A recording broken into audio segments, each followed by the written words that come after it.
Do not try anything that we're doing on this episode at home. We're what you call experts. On this episode of MythBusters, in a duel to the death, the team gets graphic, grappling 6 cinematic ballistic cliches.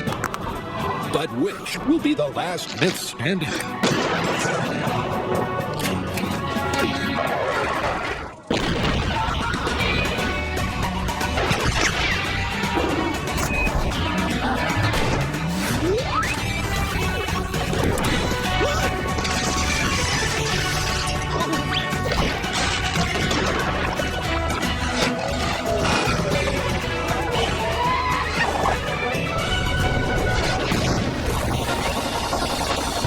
Are the MythBusters Adam Savage and Jamie Heineman. That's one of the ugliest things I've ever seen.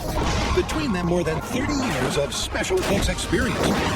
Together with Carrie Byron. It's the scary go round. Tori Belici. This is going to be so awesome. And Brandy Mahara. Somebody order an explosion? They'll just tell the myths. They put them to the test.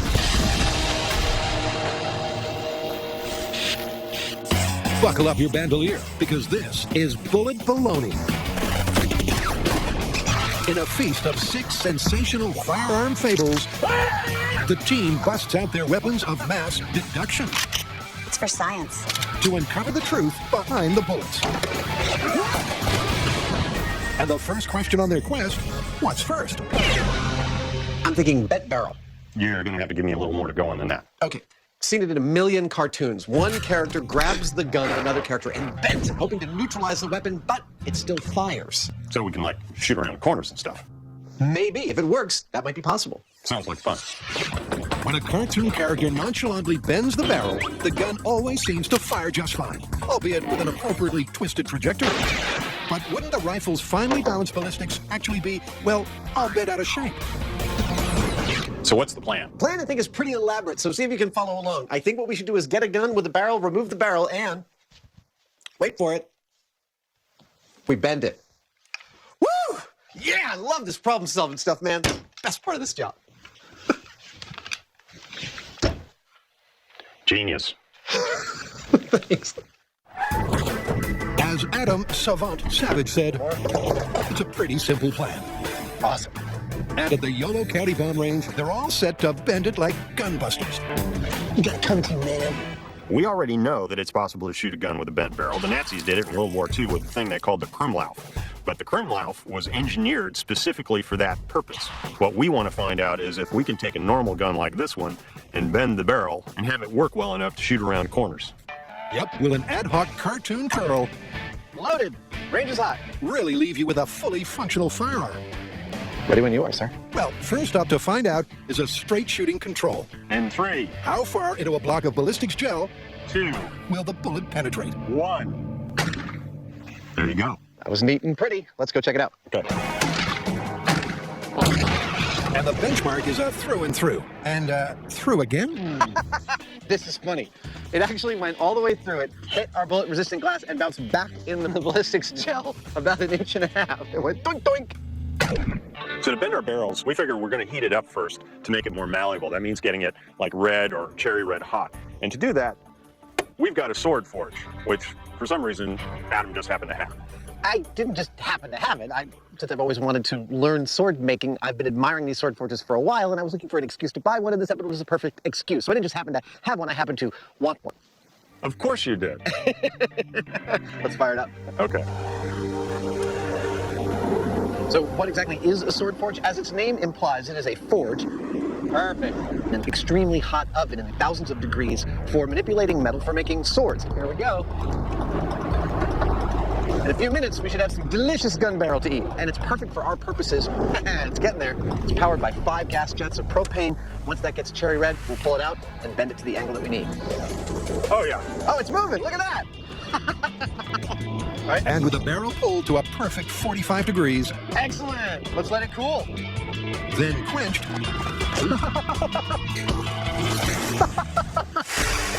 prepped, and remounted, It just kind of feels funny, don't it? It feels funny. Here's Adam with a prediction and a plan. I, for one, think that bullet's going to come out There we go.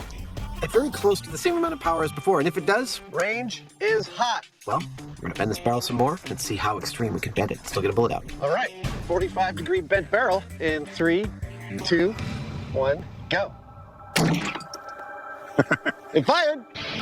Fired, but how successfully? Oh, look at that. It went all the way through.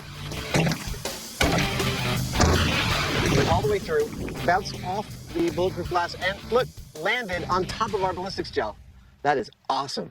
Well, the numbers are in. Our first control bullet, fired from the straight barrel, shot out of the barrel at 1,216 feet per second. Our second bullet, fired out of this, the 45-degree angled barrel, 1,131 feet per second. 45 degrees, still lethal. Wow! That's a loss of energy of only 7%. I'm starting to feel real optimistic. Let's bend it some more. Let's bend it some more. Roll up, roll up. The MythBusters Carnival of Ballistic Carnage continues. Okay, so what do we got? Well, we couldn't do an entire episode on bullets without doing another installment of What is Bulletproof? All right, so what's the plan? Actually, we have a carnival-style shooting gallery waiting for us at the gun range. I get to relive my childhood. Yep, no collection of guns and ammo would be complete without a stroll down bulletproof lane. I can see you. Over the years, the team has uncovered some life-saving surprises. Holy cramoly. But life-saving firearm folklore Fine day for shooting gallery. is the gift that keeps on giving. It's the MythBusters shooting gallery! Oh my God, this is so awesome! That's crazy! All right, first item up, tape measure. Who gets to shoot first? Me. I think he wants to go. I get to go. This is so cool. So I actually have heard of this one. It goes way back. Contractor has a tape measure in his pocket. He is shot, and the bullet doesn't make it through and protects his heart. All right, you guys ready? Ready?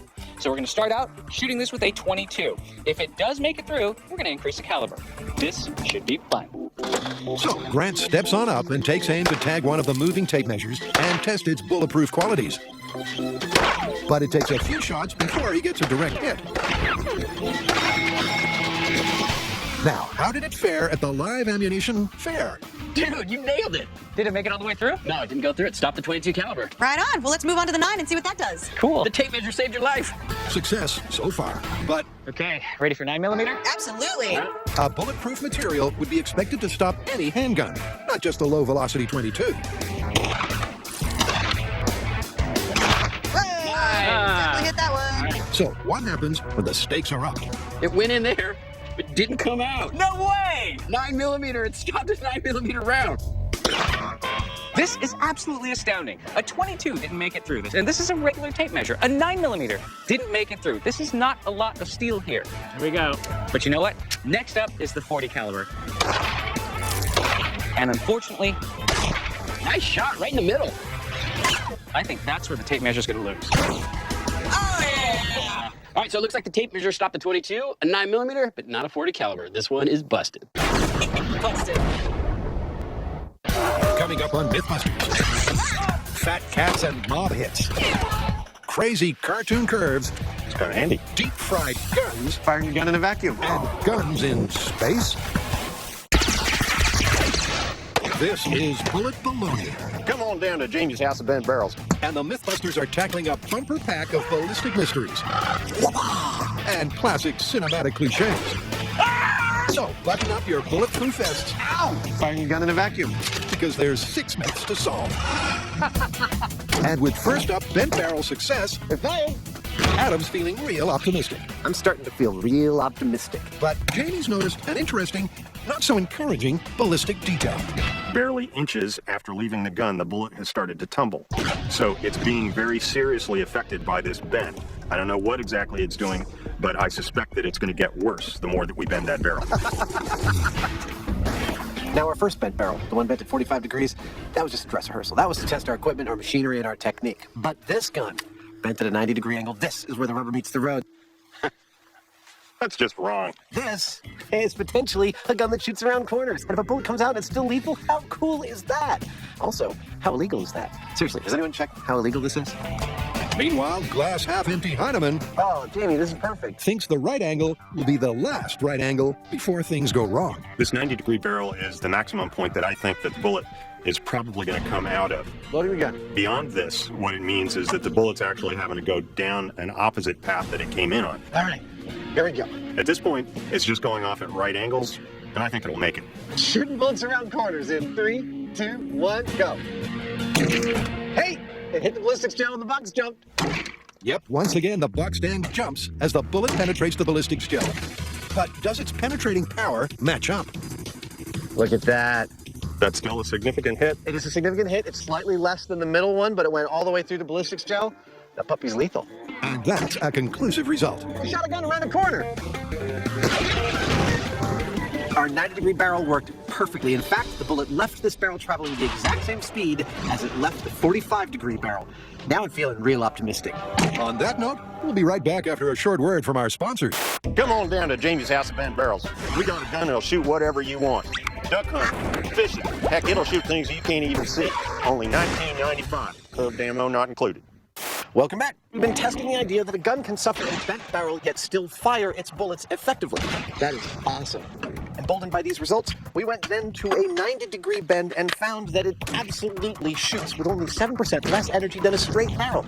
We shot a gun around a corner. But this isn't enough for us. No. We now want to bend this barrel even further and find the limits of how effective a bent barrel can be. I'd say that's good. It's a nice, gentle bend. Or how bent an effective barrel can be. I guess both. 135 degrees. That's a serious bend. Yep, with the muzzle facing a comical 135 degrees away from the barrel's base. I'm confused. If the bullet makes it out with lethal intent, Range is hot. the myth will have exceeded even the most optimistic expectations. 135-degree bent barrel in 3, 2, 1. I saw the box jump. I guess that means it came out. Whee! Came out, went in, Oh, it went all the way through the gel. and proving its deadly force, came out again. That's astonishing to me. I thought that by the time we got to 135, it was going to be going halfway through. To remind you, with the straight barrel, the bullet was coming out at 1,200 feet per second. Now with the barrel bent at 135 degrees, the bullet's coming out at 1,050 feet per second. Now that's not a whole lot of reduction. Who would have thought it? According to an earlier prediction, not Jamie. Question is, can the gun confound all expectations and go the full comedy curve? This barrel is going all the way, 180 degrees. This gun that we're about to put together will shoot the guy who's holding it or someone standing behind him. Almost there. That's it. Pretty much it. That's beautiful. Beautiful? Sure. Absurd? Without doubt. It's kind of handy. But will it be deadly? After witnessing the 45-degree bend, the 90-degree bend, and the 135-degree bend, I think this is going to work. I think a lethal bullet is going to exit this barrel when we fire it, and that's pretty amazing. Gun is hot. Let's find out. This is it for the money. Here we go. The gun that shoots its owner, 180-degree turn in 3, 2, 1. Nothing jumped. A lack of visible physical impact is not a great sign. Jamie, it went all the way through. Wow. Who knew? This is now my officially new favorite artifact we have ever made on the show. That's excellent. I was optimistic, but now I'm speechless. This is amazing. So there you have it. This, I believe, is an awesome day's work. 4 barrels bent at 45, 90, 135, and 180 degrees, with ballistic style showing all 4 of those shots being lethal. That is a completely astonishing result. Not to mention an unexpectedly confirmed and comical conclusion. Let's get out of here. I want to mount this on the wall of my office. Well, are we even allowed to transport that? Well, if it fits in the gun case. Fair enough.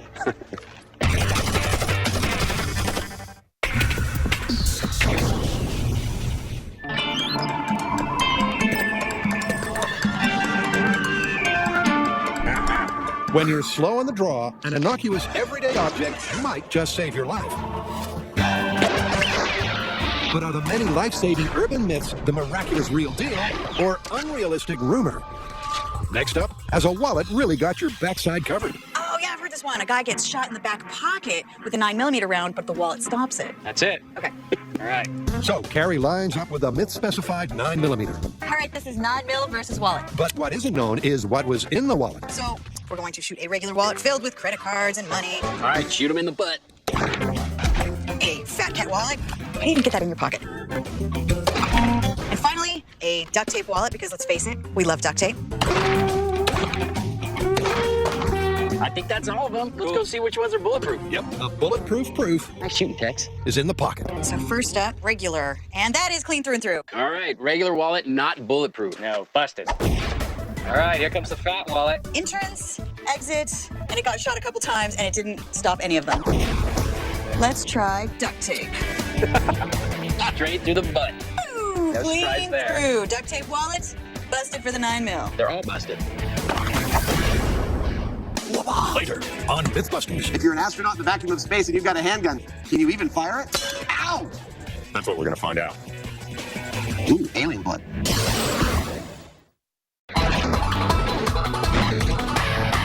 Sit down, strap in, and stand by. Bullet Baloney continues. All right, this one is a fan favorite, the shotgun spear. Oh, you mean from the movie The Gray? Yeah. There's a bunch of guys hanging out in the forest. There's wolves that want to make dinner out of them. They've got a bunch of ammunition, but nothing to shoot it with. Yes, and so what they do is sharpen some sticks, they harden the tips in a fire, and then they duct tape them to the shotgun shells with the tip pointed at the primer. Bank stick. Right. The idea is when the wolves come into the camp, they poke the stick, the shotgun shell goes off, injuring the beast, and then the animals take off running. All right, who wants wolf burgers? This should be a pretty simple plan. We copy their technique, see if it works. Boomstick. So for the simple setup, it's down to the bomb range with a lifelike lupine target and a movie-accurate shotgun shell on a stick. That is one pretty wolf. Now, for this myth to be plausible, we need to see two things. One, we need to see the point of the stick actually fire off the shotgun shell, get ready for the pain. And two, we need to see some kind of damage that would cause a wolf to be repelled. My feeling is, this isn't going to work. I would just poke at it with the stick. Dook, dook, dook. Kids, that's what you call forced perspective. How's that for science? For this definitely do not try at home myth, the blast shields are raised That looks stable. with a boomstick-shaped hole to poke through. Well, that ought to do it. And Grant is all set to stick it to the pooch. You know, as much as I want these to work, I'm kind of rooting for the wolf. In 3, 2, 1. A lot of anger, not a lot of bang. Yep, a clean hit, and the shotgun shell remains decidedly undetonated. But Carrie decides Grant just wasn't desperate enough. Okay, Magic. Angry wolf coming to eat you. He wants to eat you. You're his dinner. Get him. Ooh, that was a really good shot right to the chest. That was a solid hit. You can't get any better than that, and still the shotgun shell didn't go off.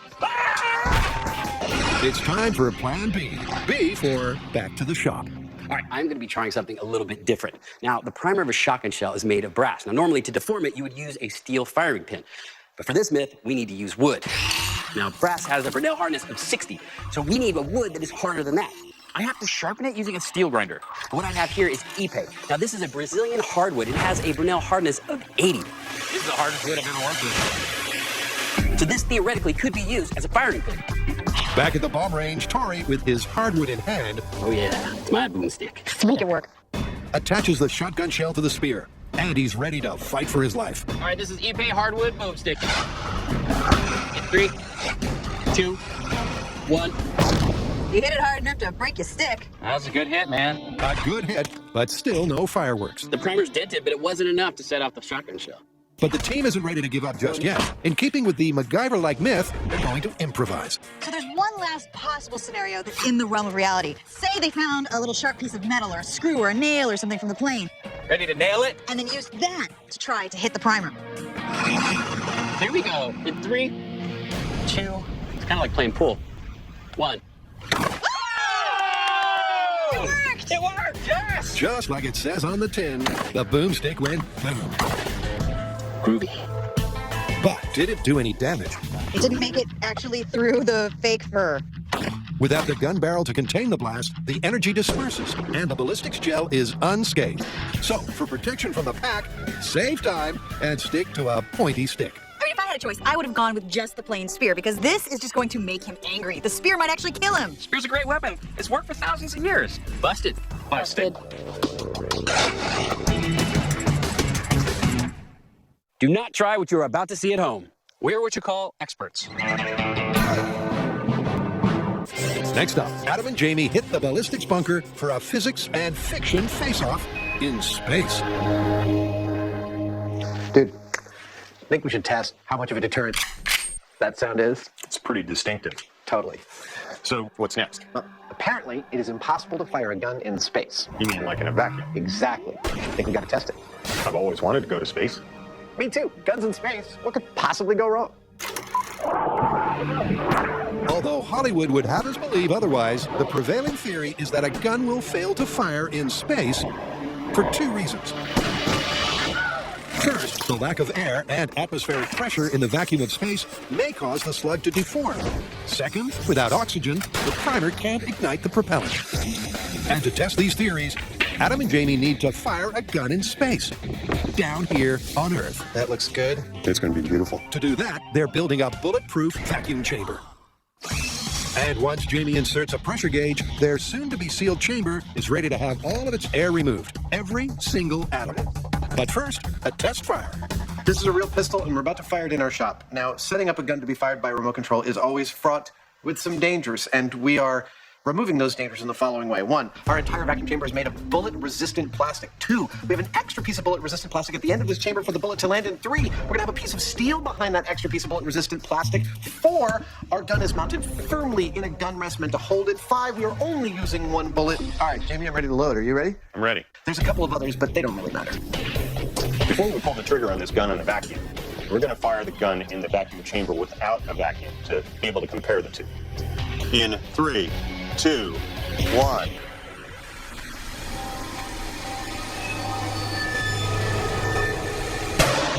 There it goes. That was a bang. Well, seemed to work pretty well. Indeed. They've tested the remote firing mechanism, captured it on high speed, and have a slug impact on the backboard to compare. It's time to reload. Gun is hot. Range is hot. And suck some air. And Adam, for one, is confident that in this instance, Hollywood has it right. We're waiting for our vacuum chamber to come up to a full vacuum, and then we're going to pull the trigger on our revolver. And I am here to tell you that I think it's going to go bang. I don't think the vacuum's going to have any effect on the gunpowder's ability to propel the bullet out the barrel of our revolver. This is it. With the chamber evacuated to a full vacuum, Are you ready? I'm ready. and Adam's remote finger on the trigger, All right, here we go. will Hollywood have its day? Or as the myth suggests, will the gun misfire? Firing a gun in a vacuum. 3, 2, 1.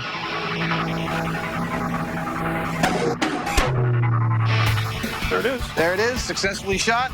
That gun fired in a vacuum. It did. The images are spectacular. Wow. And the details fascinating. I swear, if I just saw this footage, I would totally believe that it was a special effect. It doesn't look real. Yeah. Amazing. But exactly what happened? Cue forensic duo Doctors Heinemann and Savage. Now that we know a gun can fire in a vacuum, the question arises, does the bullet behave any differently in the vacuum than in the air? We might posit that the bullet would move slower in the air because the air provides resistance where the vacuum provides none. And in fact, we did find a very minor difference. The bullet in the air traveled 5% slower than its partner in the vacuum. It's not a big result, but it is also borne out in a tiny way by the bullets that we found embedded in the glass. The bullet in the vacuum made a slightly larger pressure ring in the glass than the one in the air. It's a tiny difference, but an interesting one nonetheless.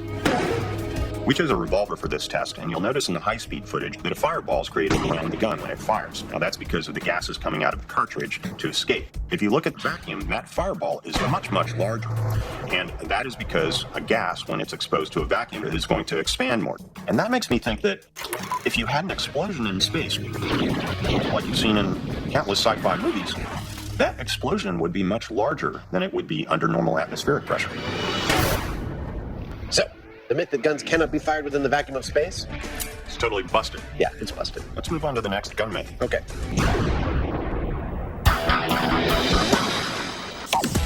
Up next, Tori sets his sights on the lights. All right, Tori, so you brought us to the gun range. What's the myth? Now, you've seen this in so many Hollywood movies where somebody shoots out a neon sign and sparks go flying everywhere.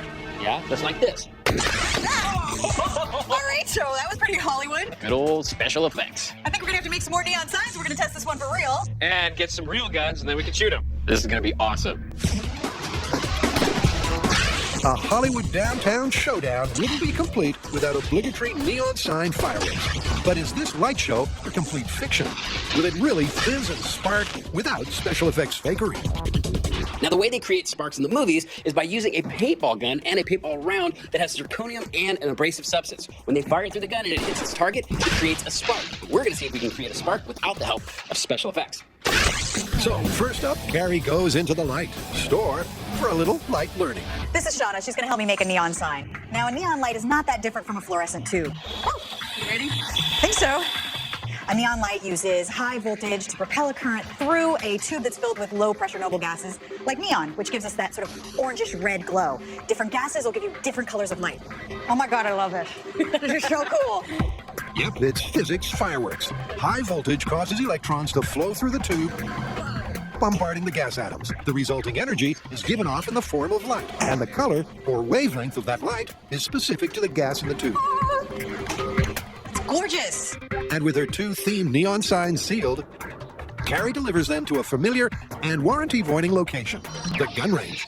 All right, you guys ready for this? Neon sign versus 9mm handguns? Let's see if it sparks. In 3, So will the combination of high voltage, vacuum-sealed neon gas 2, and live ammo provide the spark the myth requires? 1. No. Well, we hit it, but no sparks like Hollywood. No, it's absolutely nothing like the movie. A result Shotgun. that's double busted.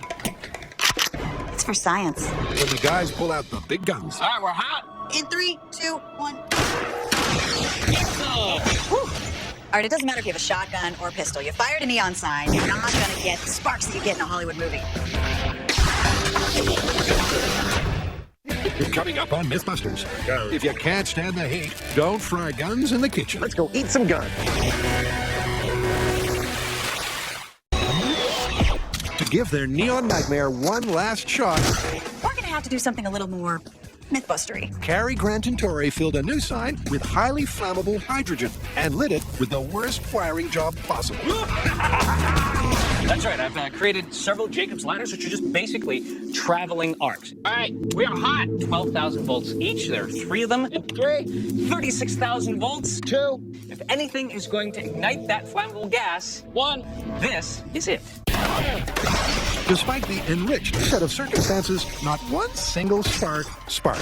I know why they do it this way in the movies, all the sparks and the flames, because in real life, it's boring. You shoot a tube, and the tube just goes out. But you know what? That's okay. Hollywood, you keep doing what you do, and we'll keep busting the myths. For the final round in the bullet baloney chamber comes a myth best served hot. Okay, we got a story about a guy running from the police through the back kitchen of a restaurant when he decides to ditch his gun into a hot deep fryer. Don't tell me it goes off. Exactly. I think we need to deep fry some guns to find out. Sounds tasty. For a not-so-lucky fleeing fugitive, this fast food firearm fable was a high-calorie catastrophe. But Al and Janie want to know if a gun firing in a fryer is a high-fat fact or deep-fried fiction. To find out, they've hit the bomb range for a fryer fight. Ready for some deep fried guns? You betcha. I'm hungry. When you want to shoot a gun in controlled conditions, as we've done countless times on the show, in general, you go to a shooting range.